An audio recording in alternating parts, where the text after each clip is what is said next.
Graça e paz, povo de Deus! Esse é o nosso podcast Me Conte o Milagre. Queridos, a história hoje vai ser tremenda, vai ser poderosa. Tenho certeza que Deus vai falar no teu coração. Eu, pastor Rodolfo, na apresentação, e também nosso pastor Leandro Soares. Fala, Leandro! Graça e paz, meus irmãos. Hoje um dia muito especial para nós. Vamos estar aqui com o nosso irmão Valcir. Tem uma história maravilhosa. Mas antes de começar, eu queria fazer um agradecimento especial ao nosso patrocinador, Cyber Home, e falar para você que tem o celular, algum aparelho celular, tá com alguma dificuldade aí, o aparelho quebrou, caiu na água, sabe? Já aconteceu com você? Já aconteceu comigo também. Lá ele é especialista, ele faz todo tipo de assistência técnica, manutenção em celular, e fora isso também vende diversos acessórios para celular, capinha, película, tudo com preço maravilhoso. E da última vez eu falei que quem fosse lá ia ganhar o desconto. Ele falou, Leandro, pode vir que eu dou um desconto maior ainda. Procura o Andrei lá, tá? O Andrei da Cyber Home. Você que mora aí em Carapicuíba, quiser uma assistência técnica de celular, comprar alguns utensílios para o seu celular, procure lá o Andrei na Cyber Home, Avenida Comendador Dante Carraro, número 516. Mas se você preferir também, é só chamar ele no WhatsApp que ele vai te dar todo atendimento. Grava o telefone dele aí, ó. É o 11 9 3286 0388. Repetindo aí, ó. 11 93 286 0388. É isso aí. Nosso patrocínio é bênção de Deus. E também está conosco e vai apresentar nosso convidado especial, nosso famoso Sombra, Ricardinho. Fala aí, Ricardinho. Fala, galera, quem tá me ouvindo aí no pessoal do YouTube. Passando aqui para passar um recadinho rápido para você. É que, por favor, se você não for inscrito ainda no nosso canal, para você se inscrever. Isso vai apoiar muito o nosso trabalho, isso nos motiva cada vez mais. A gente tem gostado muito do apoio que vocês têm dado e isso tem fortalecido muito. Então, por favor, se você não é inscrito, se inscreva e dê o seu like, o seu joinha. Valeu! Maravilha! E tá conosco nosso irmão Valcir. Valcir, graça e paz. Graça e paz, pastor Rodolfo, pastor Leandro, Ricardo. É um prazer muito grande estar aqui com vocês e uma felicidade imensa de poder falar um pouco do que Deus já fez em minha vida e continua fazendo a cada dia mais. Estou muito feliz por estar aqui. Aleluia. Valcir é um irmão precioso, nós já nos conhecemos já há algum tempo, tem um carinho especial, já abençoou muito a minha vida, um homem de Deus aí, caminha com a gente. Mas queria que você contasse aí, pessoal, um pouco da sua história, onde você nasceu, onde você viveu, contar um pouco pra gente da sua trajetória aí, pra todo mundo poder te conhecer melhor. Sim, sim. Eu vim de uma cidade muito pequena no interior de São Paulo, chamada Ubirajara. Morava com meus pais, né, e meu irmão. E com o passar do tempo fui ficando mais adolescente, né, moço. Deu um pouco de trabalho lá nessa cidade, viu? Era meio encrenqueiro, meio não, bastante, vai. Vamos ser sinceros, bastante encrenqueiro. O era que é bom, né? É um milagre, é o era. Deus é bom. Bastante encrenqueiro lá, dei bastante trabalho lá para minha mãe vinha de uma criação de colégio de freira, então ela era bem doutrinada, né? E eu era terrível lá, né? Na região. E com o passar do tempo, fui fazer faculdade fora, morei no Rio de Janeiro por 6 anos, me formei em zootecnia. Zootecnia, é novidade para todo mundo, né? Essa eu sabia não. Sou formado em zootecnia na Universidade Federal do Rio de Janeiro. Olha aí, ó. Universidade Federal do Rio de Janeiro. E voltei para Ubirajara assim que terminou. Nesse período perdi meu pai e voltei para Ubirajara, na cidade, morar com a minha mãe. Comecei a trabalhar com zootecnia e depois tive uns tropeços na vida. Vim embora para São Paulo, onde praticamente fiz a minha vida mesmo em São Paulo, né? Morava no Ipiranga. Em seguida conheci a Michele, que é minha esposa, que é outro milagre de Deus na minha vida, né? Ela morava em Osasco, aí vim morar para Osasco, eu trabalhava já em Osasco e daí por diante fui fazendo minha vida por aqui E em seguida me casei, vim morar em Carapicuíba e graças a Deus conheci a comunidade Nova Vida, os irmãos da comunidade Nova Vida, onde tudo mudou na minha vida para melhor. Aleluia, tá vendo, irmãos? Já foi lá no interior de São Paulo, foi pra lá, vai pra cá e parou na Terra Boa, que é Carapicuíba. Amém. Terra Boa. Tô indo pra lá também. Barueri para pra Carapicuíba, coisa boa. Amém. Deus faz essas coisas. Carapicuíba é do Senhor Jesus. Eu já falei, todo mundo que às vezes fala mal de Carapicuíba, eu falo assim, um dia vocês ainda vão sonhar em morar em Carapicuíba, sempre profetiza. A Michelle é prova disso, viu? Deus me livre, Carapicuíba. Mas quando nós morávamos aqui na Coab, né?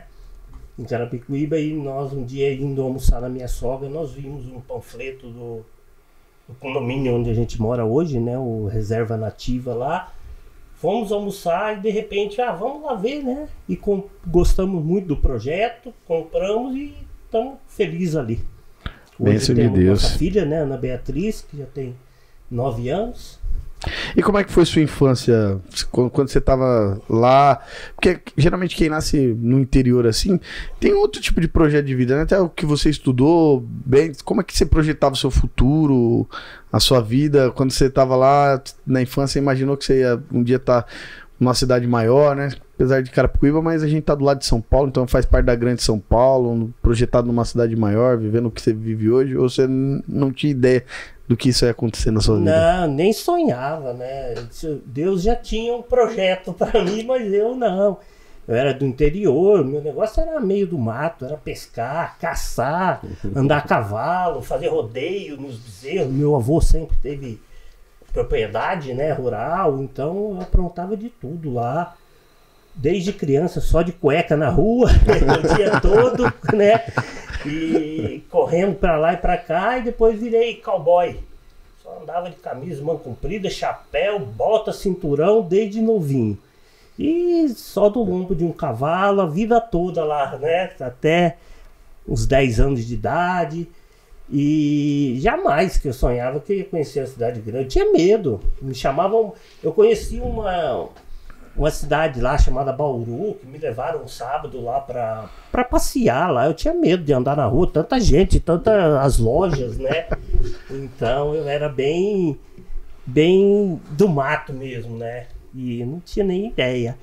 E era um menino, sempre fui estudioso. Minha mãe é professora, eu sempre fui estudioso, nunca tive problema na escola, além das bagunças que a gente aprontava, né? Mas em termos de estudo, eu sempre fui muito estudioso, tá? E eu conto uma história, todo mundo ri. A primeira vez que eu fui comer um lanche aqui de uma grande rede de fast food aí, eu não sabia nem pedir, então eu ficava olhando o nome que as pessoas falavam, eu pedia daquele, eu quero um igual, que eu não sabia, né? E dá o número 1 aí. Mas e assim, é uma diferença na infância, assim, né? Só pra ambientar isso, porque por mais que eu cresci em Carapicuíba também, mas eu também fui conhecer essas coisas assim depois de muito tempo, porque, querendo ou não, a infância era mais difícil, era mais pobre ali, sabe? Na vila, coisa mais difícil. Então, o que hoje pra gente às vezes é comum, naquela época era uma coisa bem mais inacessível, né? Hoje, graças a Deus, é uma coisa bem comum. E o pessoal do campo também tem uma vida, hoje que é uma vida que a gente sonha em ter, né? A vida que tinha lá atrás é a vida que a gente sonha em ter, né? Pessoal, todo mundo quer uma chacrinha, né? Um sítiozinho, um lugarzinho pra descansar. Ia pra escola de manhã, período da tarde brincava lá, fazia lição, tudo, brincava. Mas também assim, 18 horas, 19 horas, já tava de banho tomado dentro de casa, né? E, nossa, não me lembro assim, era muito difícil passar das 8, 9 para dormir. Sabe, a gente dormia muito cedo, as ruas são bem desertas, né? Porque não tem movimento, a cidade é muito pequena, tudo escuro. E a gente dormia muito cedo. Hoje eu vejo minha filha, né? Minha filha da meia-noite, ela quer assistir televisão, quer sair, quer Você, conversar. 8 horas da noite, eu tava dormindo já. Já tava dormindo, já tava de banho tomado, jantado, dormindo. E meu pai também era meio linha dura, não tinha muita conversa não, de ficar na rua não, entendeu? Tinha um jornal lá, o Jornal Nacional que passava, acabou o jornal, todo mundo dormindo. Todo mundo pra cama. Todo mundo pra cama. E pra acordar de manhã chamava só uma vez. E você estudou zootecnia no Rio de Janeiro? Estudei, zootecnia. A ideia era voltar lá para o Ubirajara e aplicar esses conhecimentos lá. Sim, sim.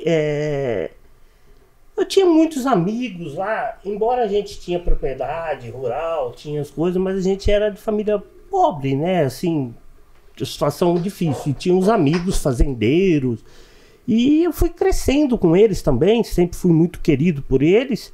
E aquilo me encantava, né? Ver aqueles cavalos lindos, né? Aquelas criações, tudo.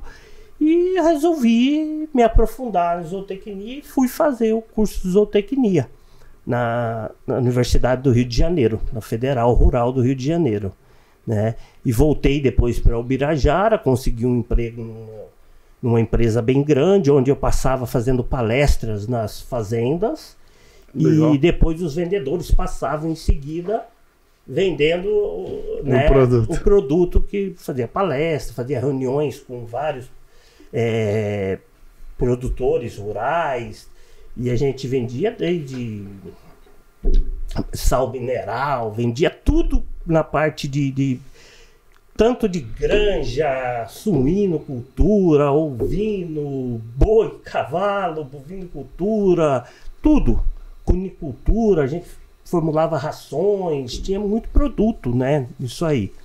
E vendia também uns produtos muito interessantes, que era para animais de grande desempenho, né? De alto desempenho, desses leilões, dessas exposições. Então, produtos muito bons.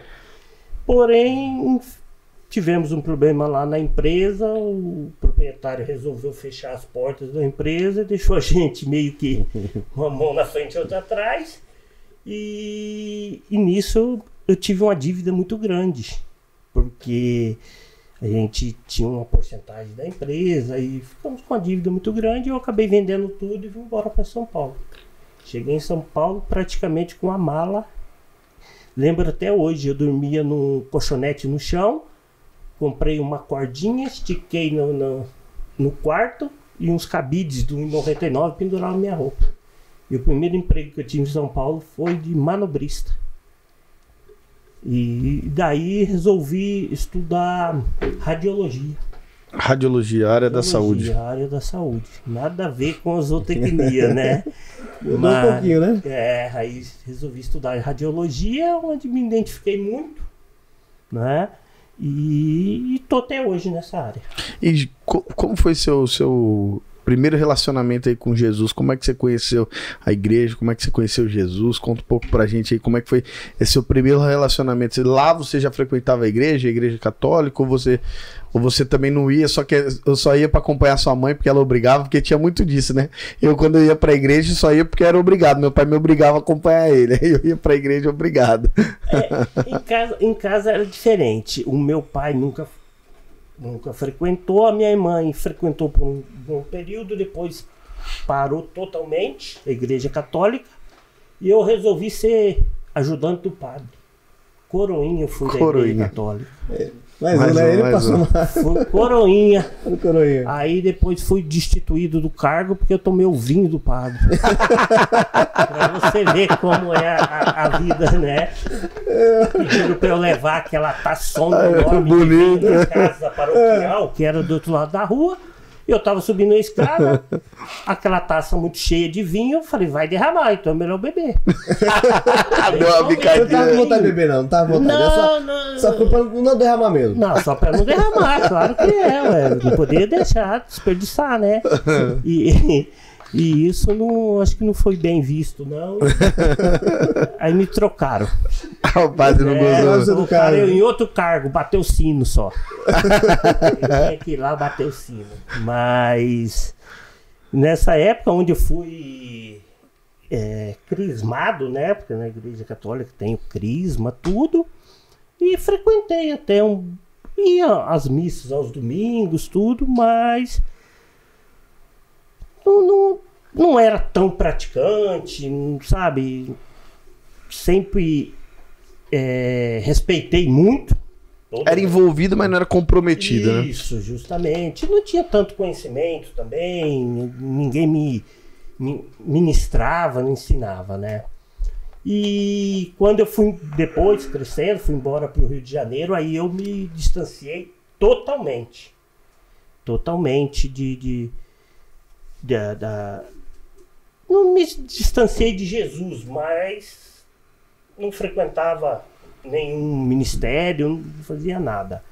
Tive um momento lá no Rio de Janeiro muito difícil, tá? Um momento, só não me perdi nas drogas, mas aprontei bastante também. Jogava bola no time da cidade lá do bairro lá, então a gente tinha muita diversão, né? Entre parentes, né? Vazia. E quando eu vim para São Paulo, mesmo aí já um homem, né? Eu morava sozinho e uma vez eu vi ali no Brás. Eu estava indo trabalhar e vi no metrô uma multidão descendo ali aquela região do Brás. Um belo dia eu falei, eu vou seguir esse povo aqui. Aí fui até uma igreja evangélica que tem lá muito grande. E a partir do momento que eu pisei o pé dentro daquela igreja, eu nunca mais pus uma gota de álcool naquele dia. Nunca mais pus uma gota de álcool na boca, nunca mais Glória a Deus. Assim, sabe, Nossa. totalmente transformado ali. Mas mesmo assim era meio resistente com algumas coisas, sabe? E julgava muito, olhava muito pro homem, né? E quando eu conheci minha esposa, a Michele, né, maravilhosa, é que é onde eu comecei a me apegar mais ao Senhor, a chegar mais, porque ela sempre foi criada num berço evangélico, né? Aí eu comecei a me dedicar mais, a entender mais, a procurar saber Sim. mais, troquei as músicas pelos louvores, né? Mas que não deixa de ser música, né? Mas louvores, e fui transformando minha vida dessa Glória forma. a Deus. Glória a Deus. E aí foi esse o primeiro impacto assim que te chamou a atenção com Jesus, foi aquela multidão descendo do trem que fez você ir lá na igreja e escutar a palavra de Deus. Para você ver, a princípio eu reclamava porque eu ia indo trabalhar e tinha mais de 2.000 pessoas na minha frente. Como que eu ia pegar o metrô para ir trabalhar? No final de semana ainda. No final de semana. Mas você tinha noção que o pessoal que tava no trem ia pra igreja mesmo? Ou você falou, vou descer só pra ver o Não, que acontece? eu queria saber o que estava acontecendo lá, né? Achava que era alguma festa, alguma coisa, não sei. E era uma festa mesmo. Era uma festa maravilhosa. E eu fui. Um belo dia eu falei, hoje eu vou seguir aquela coisa. Era um domingo, eu tava de folga, tá? Aí eu fui caminhando até a estação Pedro II lá, que eu morava no Ipiranga, ali próximo, aonde eu falei, agora eu vou seguir esse povo que sai na catraca aqui do metrô. Aí segui, aí tinha um monte de camelô na rua, aquela coisa, sabe? Vendendo os DVD pirata, aquela coisa, e fui indo, aí entrei numa igreja lá, evangélica, e de lá nunca mais saí da presença de Deus. Aleluia. Glória a Deus. Aonde também, aí, com essa minha atitude, eu trouxe minha mãe para próximo de Jesus, que ela fazia 25 anos que não ia em igreja nenhuma, tá? Porque ela achava que... Ela não achava impossível, porque mãe sempre tem uma esperança, né?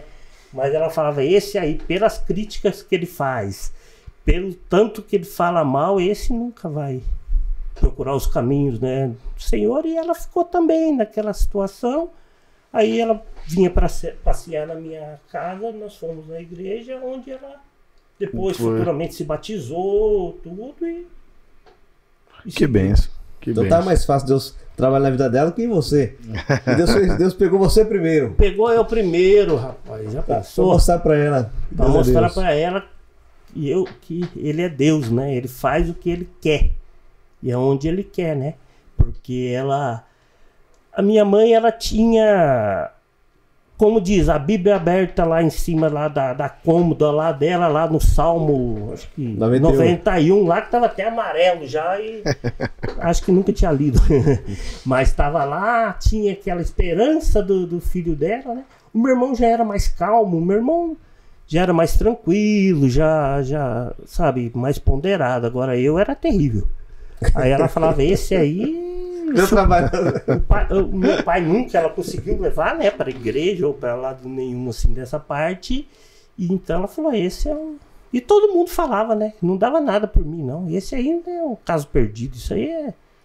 Eu tinha um apelido lá de nó cego, que ninguém desatava. Ninguém desatava aquele nó no interior, né. E quando a minha mãe quando eu liguei, né, para ela e falei que estava indo numa igreja, e logo em seguida ela quis vir para São Paulo, passou uns 15 dias comigo aqui, nós fomos na igreja, ela se encantou daquilo e vê a minha dedicação, né, tudo, ela também, sabe, voltou o fogo, né, a reviver dentro dela. Eu acho que esse é um dos poderes do milagre, né, o milagre, quando a pessoa vê o milagre, ele é atrativo. Né? Acho que é um dos impulsos de Jesus em fazer os milagres, né? Ele falava, esse não é o propósito da minha vinda, mas por que ele operava os milagres? Exatamente para atrair aquela multidão, atrair aquelas pessoas para ouvir aquilo que ele tinha a dizer sobre o reino, né? Sobre ele estabelecer o reino dele ser o Cristo, de todas as promessas que eles estavam trazendo. Não era o fim. Você via que ele fazia os milagres dele, ele acontecia em situações espontâneas, mas a fama que ele pegava era por conta dos milagres que aconteciam. Então o milagre, quando você ligou para sua mãe e falou, mãe, me converti, a falou, peraí, é um milagre. Aconteceu um milagre. Eu quero ir lá ver esse negócio aí, tá? E atrai, né? E também os pseudos colegas, né, amigos que eu tinha aqui em São Paulo, até mesmo do trabalho e tal, como se diz, me ligavam, vamos tal lugar, vai ter isso, vai ter aquilo. Eu falava, não, hoje eu não posso porque eu vou para a igreja. Cheguei a ouvir um dia assim, então fica com o seu Deus. Falei, amém, vou ficar mesmo. E desliguei o telefone. Essa pessoa nunca mais conversou comigo, nunca mais tive contato. Tá? Isso já tem muito tempo. E eu acredito que a melhor escolha que eu fiz foi ficar com o meu Deus. É isso. Né? E essas falsas amizades sempre aparecem, né? Porque por que eu digo que são falsas amizades? Porque as verdadeiras amizades são aquelas pessoas que elas querem o melhor pra você, né? As falsas amizades não, elas querem o melhor pra elas às custas de você, né? Então, infelizmente, essas pessoas, assim, quando você para de fazer aquilo que convém a elas, essas pessoas vão embora, elas rapidamente se afastam. Então por isso que mas eu comecei no caminho de Jesus, vou ter que largar as amizades. Não precisa. Essas falsas amizades, elas se revelam. Deus tira, né? E elas se revelam porque se fossem verdadeiras amizades, elas iam celebrar a sua vitória, celebrar o avanço na sua vida, a melhora na sua vida, sabe? Ainda comigo, exato. Né? E ainda que talvez não fossem convencidas por Jesus, né, naquele momento ali, daquelas circunstâncias, mas elas iam celebrar, falar, cara, graças a Deus as coisas estão indo bem na sua vida, você se casou, as coisas estão indo bem, tá tudo indo certo, sua família tá prosperando. Mas não, infelizmente essas pessoas, o que? Elas querem o melhor para elas. Para você ver, antes de eu me converter, assim, me render mesmo ao Senhor, eu cheguei a trabalhar em 3 empregos, 3 hospitais diferentes. Então eu tinha 3 salários. Tinha dia de não ter dinheiro para comer um miojo. E essas amizades aí sempre junto, né? Porque recebia principalmente dia 5, né? Era o vale dia 20 e dia 5 o pagamento. E essas amizades nunca faltaram, né? E chegava dia de eu não ter dinheiro para comer um miojo, eu me lembro muito bem disso.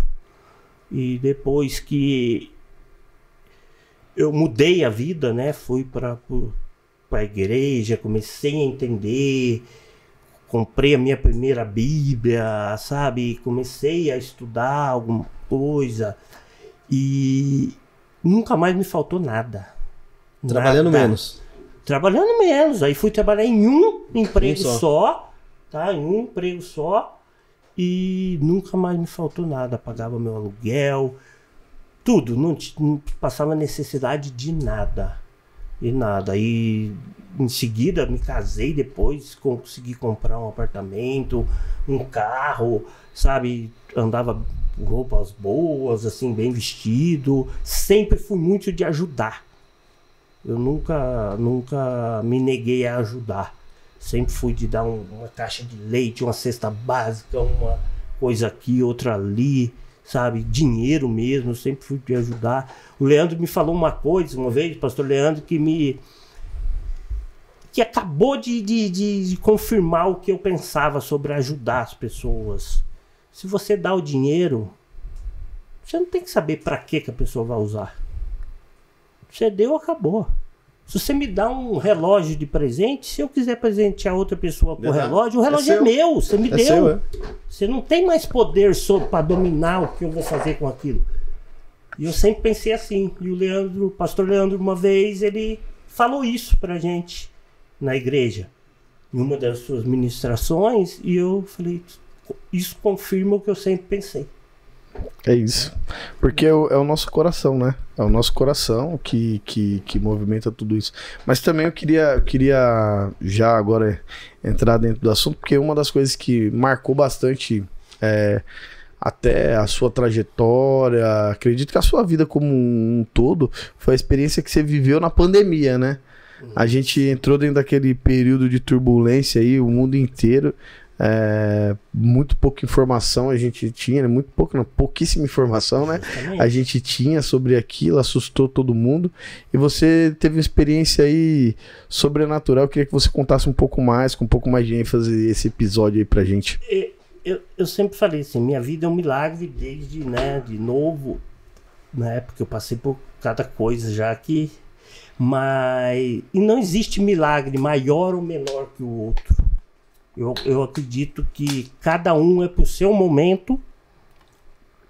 Naquele momento foi esse milagre que aconteceu, foi o mais forte.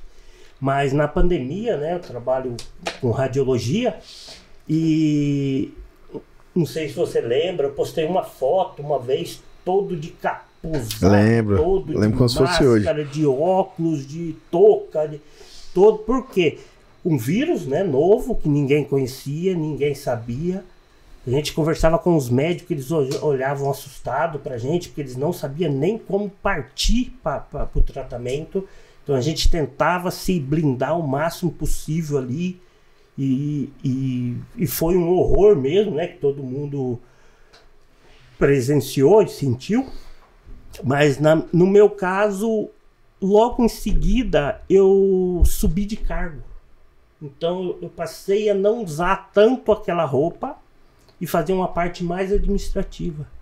E eu lembro até hoje, eu estava sentado numa mesa conferindo alguns documentos, tá? Que era um físico lá na unidade, e eu estava conferindo os documentos radiológicos lá, eu comecei a tossir e senti que eu estava gripado, resfriado.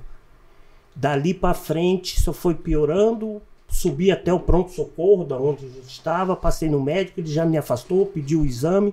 Porém, um exame de Covid saía com 4, 5 dias. É verdade, sim. No começo era assim.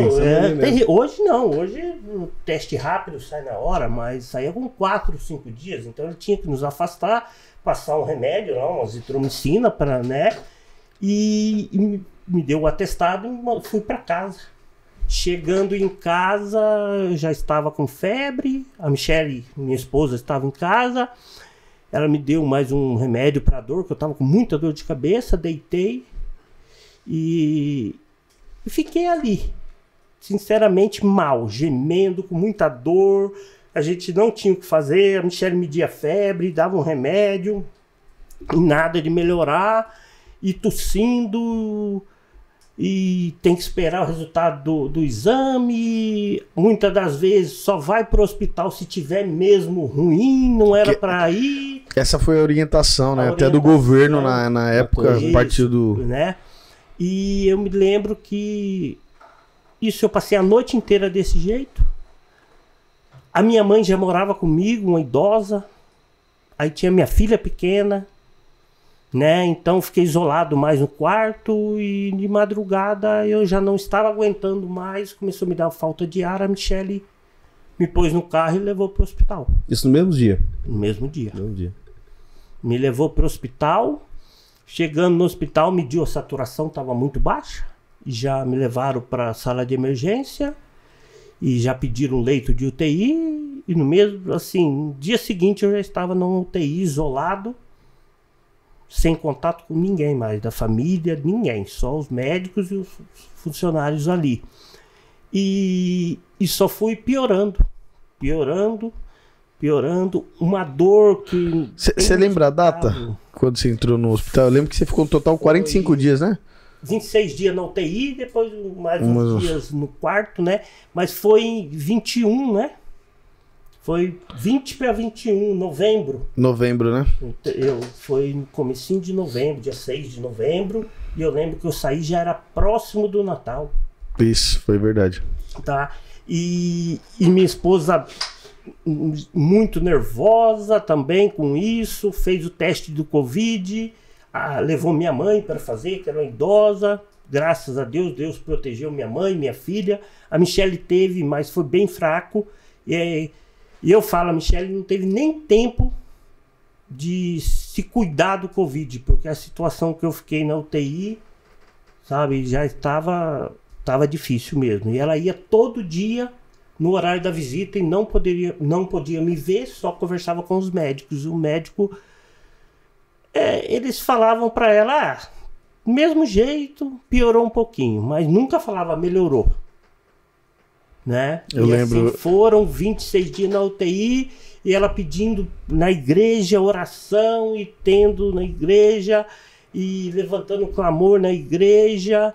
Eu lembro que teve um sábado que eu acredito que era véspera de Santa Ceia, então teve consagração, aí levantaram um clamor por mim no sábado. Porém, eu estava muito ruim, eu fiquei pior e as dores eram tão grandes e eu já não respirava mais. Colocaram uma máscara que chama VNI, é uma máscara para abrir o pulmão, porque já estava colando as paredes. Fiz uma tomografia, 75% do pulmão já estava tomado pela pneumonia, né? Porque o vírus ele causa pneumonia, então eu estava respirando por aparelho. E eu me lembro que no finalzinho de novembro você mandou um áudio, foi bem marcante, aquilo marcou muito a minha vida, porque a Michele tava dando as notícias pra gente, né? E aí ela conseguiu fazer que entrasse o celular lá com você, né? E aí eu me lembro que você mandou um áudio pra mim, a voz tava bem fraca, assim, você acho que não tinha força nem pra falar. E aí você falou assim, cara, eu acho que eu vou morrer, cuida da minha filha, cuida da minha esposa aí pra mim. Aquilo ficou marcado no meu coração, porque eu falei, Deus, não deixe isso acontecer com ele. E a gente foi, acho que foi naquela mesma semana, né? Então, foi a semana que eu mais fiquei mal, né? E o que acontece? Além de estar com a Covid, essa pneumonia, tudo, me deu uma crise de ansiedade muito grande, tá? Que eu não aguentava mais ficar deitado, eu não aguentava mais ficar sem ter força para respirar, eu não aguentava mais de tantas dores e remédio. Eu me lembro que eram 3 ou 4 pés de soro, assim, tudo com remédio, máquina pitando, aquela coisa terrível. E eu queria falar com a minha filha, né, que é a Ana Beatriz. E aí, com muito custo, devido a eu trabalhar na área da saúde, era da mesma rede de hospital onde eu fui internado, eu conhecia, muita gente me conhecia, até a psicóloga na época que chamaram, autorizou a Michele levar o celular. Foi aonde eu mandei algumas mensagens, mas eu não tinha mais voz, eu não tinha mais força. Eu pedia para cuidar da minha esposa, da minha filha, que era só uma criança. Mandei para você, mandei para o pastor Francisco, tá? Cuida da minha filha, que é uma criança, porque eu não tinha mais como. Depois que eu mandei essa mensagem, que eu consegui alguma coisa assim, o que aconteceu? Eu dei uma piorada muito grande. foi aonde eu pedi para que me entubasse, para eu parar de sofrer, porque eu estava com muitas dores, muita falta de ar. E eu me lembro que naquele momento estava no quarto, muito movimento, já estava com todo o equipamento preparado para me entubar, porque não é porque eu pedi, mas é porque a situação mesmo, os aparelhos respiradores sem entubado já não estava dando mais conta de me manter vivo, respirando. E praticamente todo mundo que entubou não voltou, né? Justamente, o pior de entubar é o extubar, que fala, né? Que é quando vai tirar o tubo, a pessoa já não volta. Aí no Covid. E eu me recordo que num sábado eu ergui um pouco a cabeça e a gente ficava isolado nos apartamentos de UTI.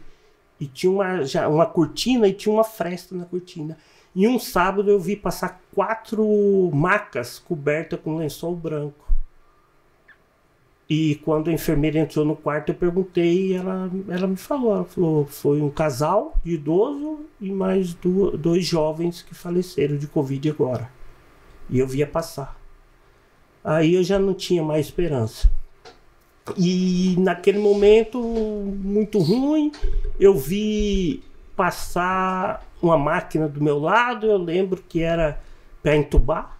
O médico veio, segurou na minha mão e falava assim comigo, eu não vou te deixar morrer. Mas ele não tinha poder para nada, né? Ele fazia ali o que ele podia com os equipamentos, com as coisas.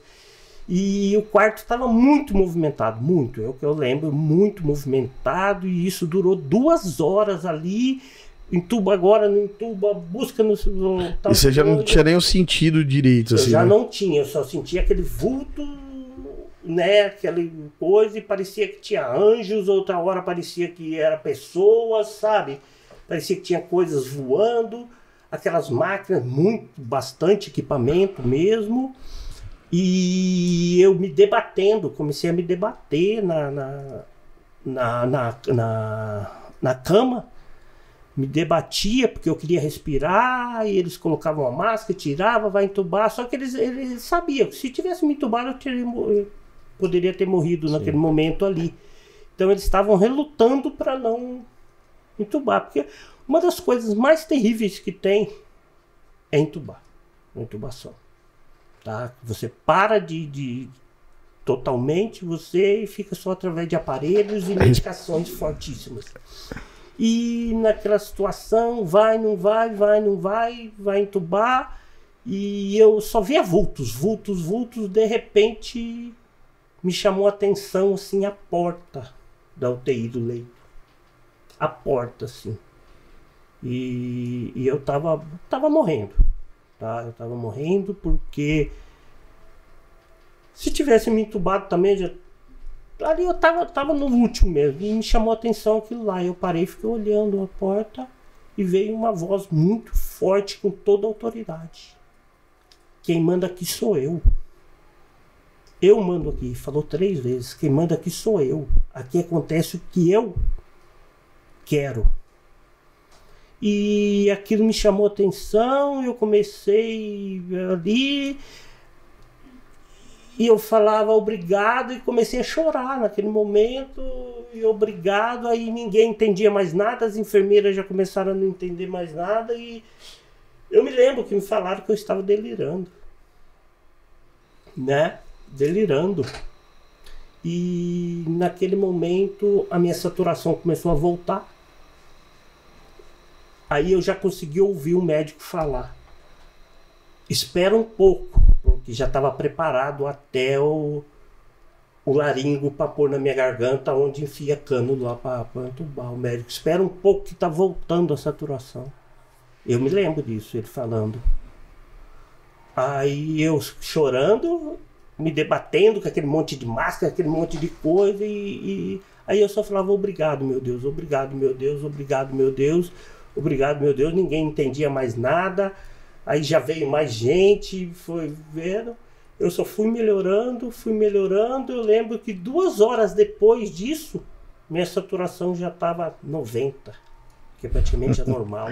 Deus é maravilhoso. Tá? Eles já estavam chamando, né? até cardiologista para avaliar na hora da intubação, porque também os batimentos cardíacos já tinham Estavam praticamente parados. Já tinham pedido avaliação de cardiologista, isso depois o médico me contou tudo. E eu, obrigado meu Deus, e foi, a saturação voltou. Depois disso, eu me lembro que 10, 11 horas da noite, eu já estava sentado na cama, tá? Sem aparelho nenhum? Sem aparelho ainda tinha, porque tinha que ficar monitorado, né? Mas eu sabia que Deus já tinha me tirado da morte, sim. mesmo. Tinha feito eu voltar mesmo. Mas você estando dentro do hospital, você tem que seguir as regras, Sim. né? Mas eu lembro que eu estava sentado na cama e já estava comendo gelatina. Tá? Aleluia. Gelatina. Aí depois disso, já começaram a diminuir sedação, porque eu estava sedado também devido à ansiedade que era muito forte, que alguns momentos eu tinha uns delírios que eu queria até bater no povo lá, entendeu? Então eu estava sedado, aí diminuíram a sedação. E de madrugada já me deram um banho, eu já estava bem. No outro dia, 5 horas da tarde, eu já tive alta da UTI. Pra você ver como Deus foi maravilhoso. Praticamente 24 horas após eu tava... Foi assim, sabe? E não tem outra explicação, não existe outra, não tem, pode... Até o médico, que ele veio também à tarde, quando ele me deu alta para descer pro quarto, ele veio conversar comigo. Ele E o médico é cristão? Não, eu não cheguei a perguntar, mas quando eu falei Deus te abençoe, ele falou, é o que nós precisamos. Mas ele falou, o que aconteceu eu não sei, mas... Falei, eu sei. Foi Deus que me visitou aqui naquele momento assim, Deus me tirou, que eu ia morrer. Ele falou, olha, a coisa que estava mais me doendo era um jovem assim, eu ter que entubar e saber que não ia voltar. Falei, mas Deus me curou. Ele acreditou, saiu, voltou, ficou meio coçando a cabeça, porque são não coisas explica, difíceis, né? Você é da área da saúde, né? Você é da área da saúde, você tá lá, você convive com esses dilemas diariamente, né? Com essas questões. Os médicos são muito céticos em relação a isso, mas a experiência que você tem, né? Aquilo que você vê coincidiu exatamente de ser no sábado que nós estávamos orando na igreja e a gente tinha levantado um clamor. Eu me lembro bem específico. A gente fez aquela consagração e a gente falou assim, hoje eu quero que vocês esqueçam um pouco do problema de vocês. Nós temos um irmão da nossa igreja, é o irmão nosso, sabe? É uma pessoa da nossa casa, da nossa família, e a gente vai orar a Deus em favor deles. Que a gente não perca, que Deus não leve ele, né? Sei que essa pandemia tem levado muitas pessoas, mas Deus falou que nós não vamos, nenhum de nós vai se perder. E nós oramos, levantamos um clamor muito forte. E eu me lembro que no outro dia ele mandou essa mensagem pra gente, falando dessa experiência que ele tinha tido, né? E ele falou o horário, ele não sabia, né? E ele falou o horário que foi, de que exatamente isso. Sim. Que ele tava lá, já tava perdendo completamente todos os sentidos, né? E Deus aparece pra ele ali e fala, quem manda aqui sou eu. Eu já tinha ido. Na verdade, eu já tinha ido, entendeu? Eu não tinha mais força pra lutar, não tinha mais força assim. Eu tava me debatendo porque os músculos começam a se contrair, algumas coisas, a gente ficava se debatendo sem perceber e tal. Involuntário, né? Involuntário, mas eu já tinha ido. Ali eu já não tinha mais... Não tava mais ali. A hora que eu olhei fixamente, e assim, sabe, eu não tenho vergonha de contar, eu não tenho vergonha, porque foi o que Deus fez comigo, e foi no, eu falo portal da porta, como que chama essa? Portal da frente, os umbrais, né? Bem ali, nos umbrais da porta, a voz saiu dali. Eu não vou te falar que eu via... Se Deus era loiro, moreno, se era alguma coisa, não vou, porque não tinha nada disso. Só tinha uma voz saindo dali. Só tinha uma voz saindo dali. E foram 3 vezes. Quem manda aqui sou eu. Aqui não acontece nada que eu não queira. Quem manda aqui sou eu. E eu tava ali naquela coisa, aí na terceira vez foi bem assim, tipo, enfiando em mim mesmo, porque parecia que eu não, sei lá, foi bem forte e bem agressivo. Quem manda aqui sou eu. Aí daí pra frente eu voltei e foi, sabe... Milagrosamente, né? Milagrosa, foi um milagre, senão não estaria aqui, não está... Olha, gente, não tem outra explicação, não tem, foi um milagre. Aleluia. Verdadeiramente um milagre que eu vivi ali e até hoje eu sinto isso. E foi uma das coisas que marcou muito a nossa vida, né? Também naquele momento. Acho que o que Deus fez na sua vida, na vida da sua família ali, que estava com você todo momento. Eu me lembro muito bem da Michelle chorando todos os dias, pedindo para nós orarmos por você. Marcou muito para nós porque nós podemos ver esse milagre acontecer, né? Por intermédio sabe, daquilo que Deus estava fazendo, a resposta que Deus estava dando às nossas orações, o cuidado que Deus estava dando para nossa família, né? Para o nosso corpo, para nossa igreja, e foi algo incrível. Tanto que quando você ia vir aqui, a gente até abriu o pessoal fazer algumas perguntas, né? Sim. A gente abriu o pessoal fazer umas perguntas e aí o Ricardo vai comandar aí. O pessoal ficou bem curioso, porque assim, as pessoas sabem do milagre, né? Mas vai sempre chegando pessoas novas, né? Sim. Vão agregando pessoas e as pessoas... a ideia até que nasce esse podcast, o Me Conte o Milagre, foi por isso, né?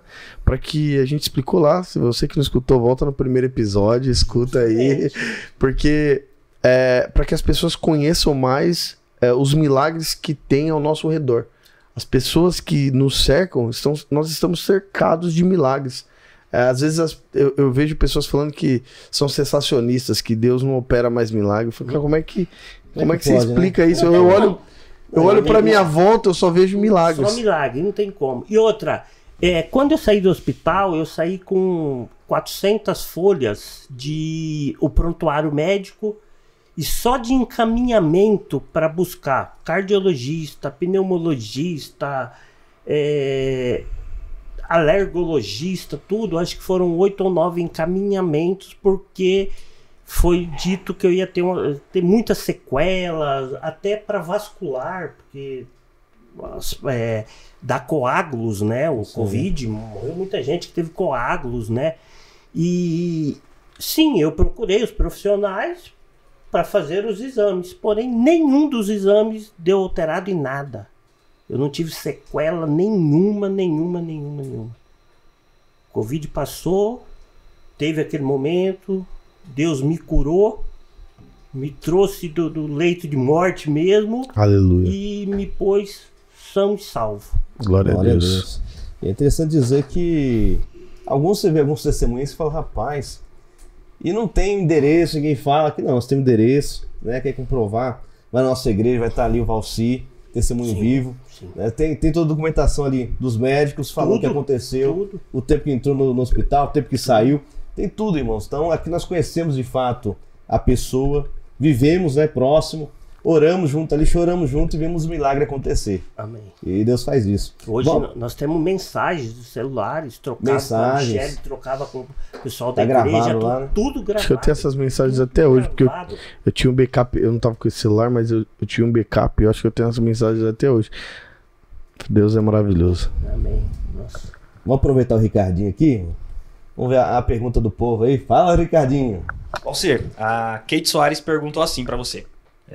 Durante o coma, você ouvia ou tinha algumas percepção sensorial do que estava acontecendo? Você tem memórias desse período enquanto estava desacordado? Tem memórias, mas são muito vagas, né? Não são memórias assim de dizer bem claramente, né? A parte clara mesmo que eu ouvi foi quando Deus falou comigo, mas do restante só ouvi aqueles aparelhos, aqueles barulhos dos aparelhos que são terríveis, né? E de pessoas andando lá dentro do quarto, batendo, arrastando uma maca ou outra, mas... E alguns assuntos, algumas palavras você ouvia, mas não tinha muito... muita memória assim, não. Porque eu já estava bem debilitado mesmo, então já estava... Antes do Ricardinho fazer a próxima pergunta, como você trabalha na área também de medicina, você conheceu ou conhece alguma pessoa que esteve lá, enfermeiro, que estava com você ali, cuidando de você no momento, para relatar o que aconteceu? Sim. A medicina do trabalho da empresa, né, que eu trabalhava na época, é dentro desse hospital que eu fiquei. Então eu tive que passar depois, porque eu entrei no INSS, eu tive que passar. Então eu encontrava as pessoas e também fui agradecer, né, os funcionários lá. Então eu tenho, sim, várias pessoas. Tanto é que me abraçam até hoje e falam, esse rapaz... É um milagre. É um milagre. Aleluia. Ricardinho. Próxima pergunta, Valcir, é da Van Oliveira. Ela perguntou assim, você até comentou um pouco sobre, mas ela perguntou assim, ó, a medicina ela sempre tenta explicar através da ciência tudo o que acontece, né? E você, sendo da área da medicina, você vai podendo contar a sua experiência como cristão do que aconteceu, né? A medicina tentou, por algum momento, tentou explicar o que você passou pelo meio lógico, e se você acredita na explicação lógica, ou se você é convicto na explicação do milagre, né? Ah, sim, um milagre, porque não teve como ali ninguém nem discutir esse assunto, porque nada que eles faziam deu efeito imediato, né? Inclusive também na medicina, nenhum remédio você toma agora e 5 minutos depois você já tá bom, né? E o milagre, Deus não. Deus falou comigo, eu já comecei a voltar rapidamente. Não existe equipamento, aparelho que faça você voltar em segundos. E até por protocolo, né? Até, acho que por protocolo médico, por exemplo, eu me lembro bem, você contou aqui também, que ele já estava com a aparelhagem toda pronta para fazer. Toda. A chance de um médico buscar, porque demora, a gente sabe que, por mais que estava ali em processo de pandemia, aquela correria, mas demora, né? Porque são equipamentos de alto custo, né? São equipamentos de alto custo, tem que pedir na farmácia do hospital. Vem até empresas terceirizadas que trazem algumas cânulas, alguns catéteres, algumas coisas. Porque o que a gente tem impressão, né, é que parece que é igual os lugares que a gente trabalha. Eu preciso de uma caneta, eu pego aqui. Não, o hospital é mais difícil, né? Então você tem que fazer, o médico tem que fazer um laudo do porquê que ele tá pegando aquilo. E outras, são caríssimos, né? Muitas das vezes uma sonda custa 20 mil reais. E aí voltar com essa cânula de plástico. E aí é o que Deus faz, né? Ele faz ele voltar com o aparelho. Não, aqui quem manda sou eu. Quem manda sou vai voltar pra lá. Eu me lembro até que era umas 10 da noite, que eu tava sentado comendo gelatina, eu lembro disso. Ainda tinha vestígios de aparelhos lá dentro, que não tiraram ainda dos cantos do quarto, que em seguida foram levados de volta para a farmácia, onde distribui para os outros leitos, quem precisava, né? E eu me lembro daquilo. Aí eu falava, Deus, você me livrou mesmo disso aí, porque olha esse troço. Porque assim, esse laringo que eu falo que usa para entubar, parece um bico de pato, mas é de ferro, é colocado na sua garganta e puxado assim, com toda a força para poder passar a cânula onde te entuba. E isso, ao mesmo tempo, vai um monte de droga injetado na veia. E tava aquele monte de droga lá já para injetar. E tem remédio ali que... na época, custava 5 mil reais um dos anestésios que é feito para entubar. E depois de aberto, que já estavam abertos, eles são descartados. Porque não tem como mais reaproveitar, porque já estavam abertos. Tem outra pergunta aqui, do Jonas Silva. Ele perguntou assim, o seu maior medo era deixar sua família ou saber o que te esperava do outro lado da vida, né? O que Deus estava preparando para você? O que você tinha mais medo, né?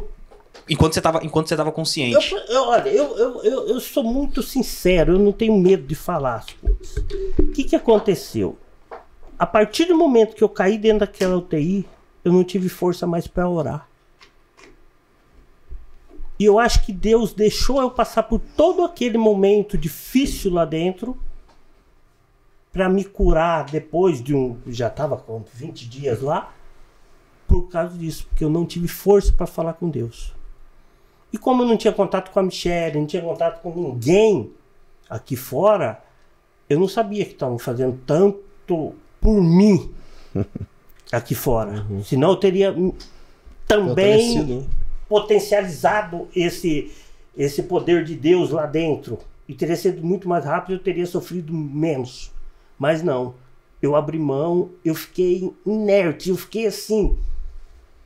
Eu não tinha força para orar, mas também, na verdade, eu nem pensava que se eu orasse, Deus ia me ajudar. Embora sendo da igreja, embora sabendo do poder de Deus, porque eu já vi milagres acontecerem extraordinários do meu lado, com pessoas amigas, conhecidos e tudo mais, mas lá dentro não, eu não tinha força, não tinha nem memória para orar. Então, assim, eu tava, para onde eu ia, não sabia, naquele momento. Eu queria minha filha. Minha filha.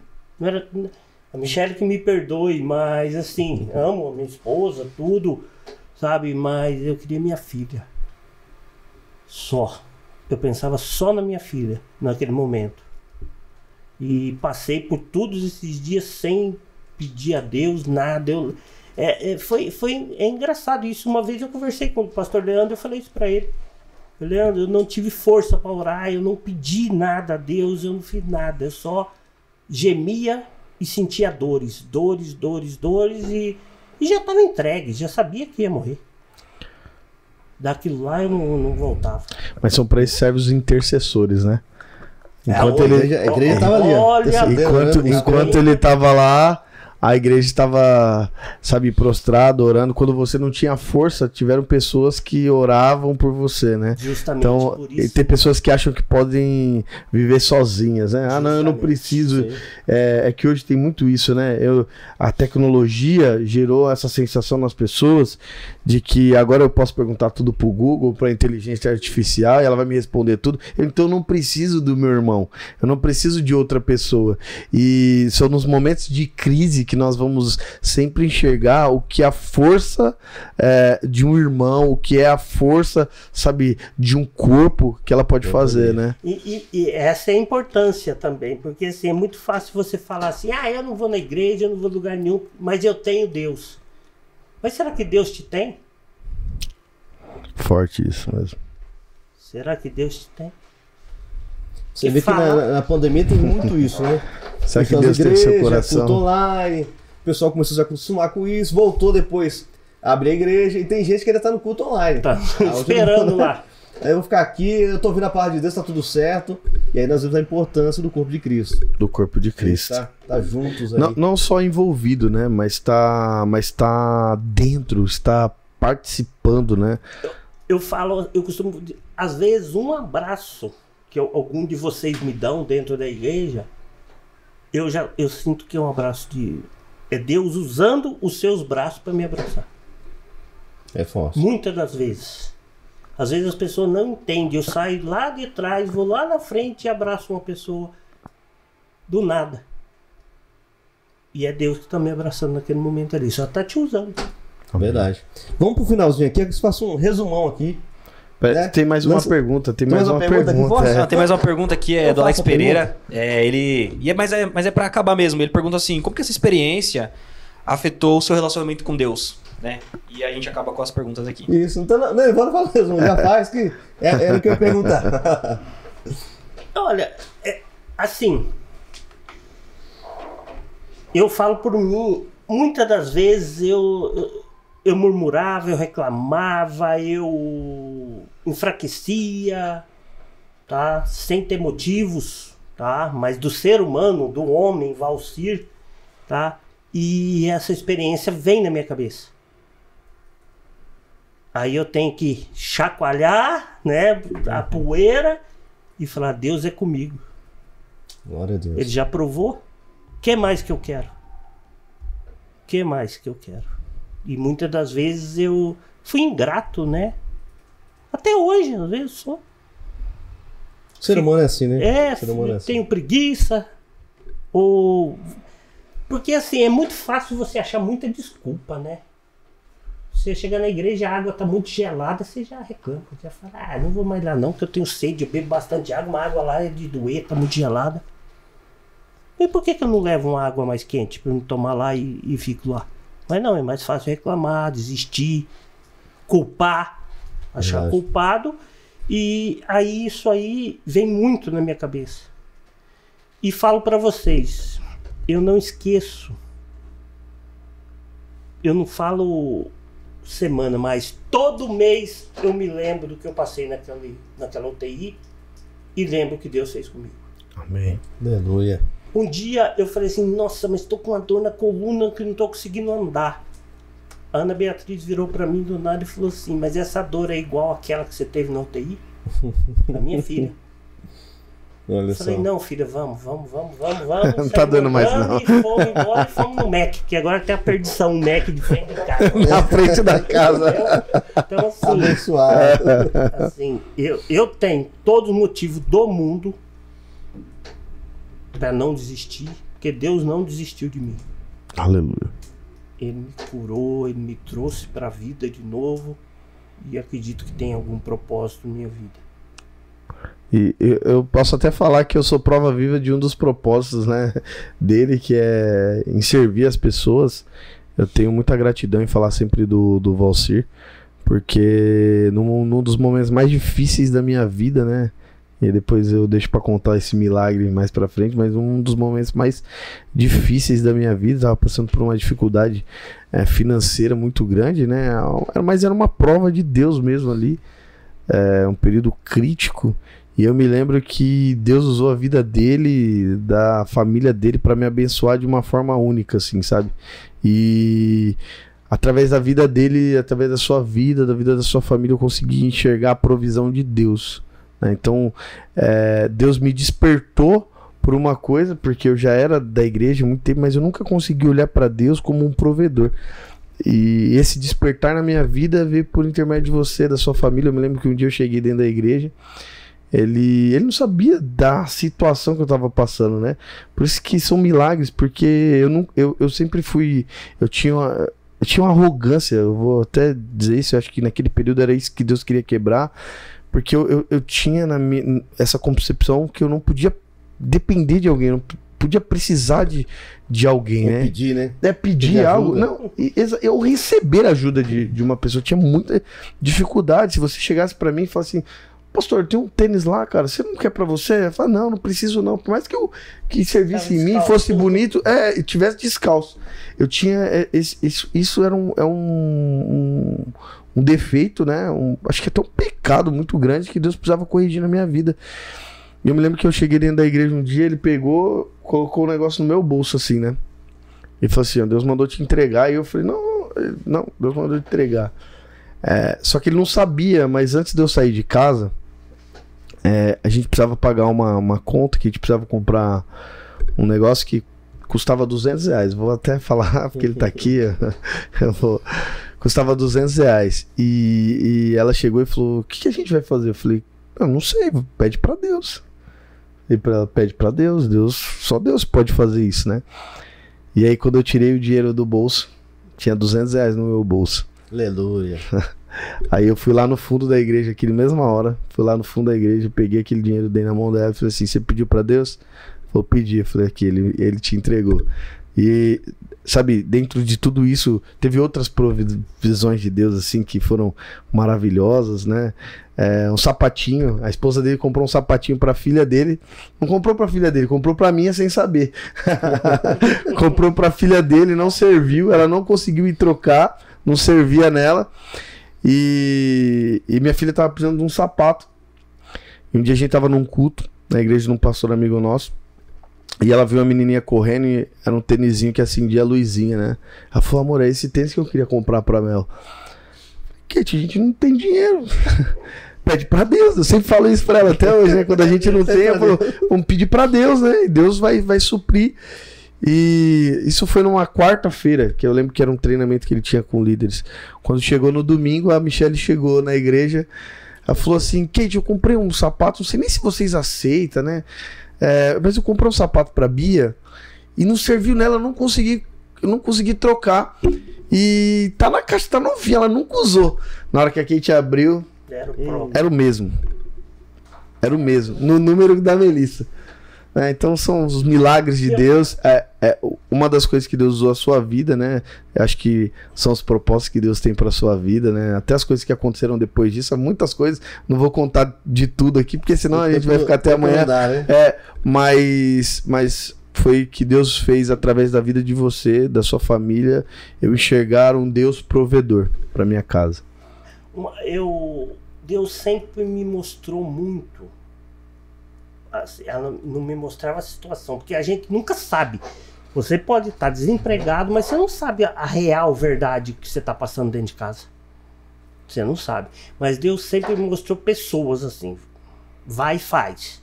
Vai e faz. E uma vez eu ousei a questionar. Falei, poxa, fiz tanto por fulano e eu nunca sou assim, cara. Nunca. Eu posso te dar o meu carro e você passar e eu estar a pé e você não me der carona, eu não tô nem aí. Eu falei, fiz tanto por fulano, agora até da igreja saiu. Deus um dia falou pra mim assim, é pra isso que eu te mostro as coisas? Ou é pra fazer a minha vontade? Eu nunca mais. Aprendeu com Deus, né? Mas é isso. São milagres, hein? Glória a Deus, né? É maravilhoso. Foi maravilhoso. Muito edificante essa noite, muito edificante.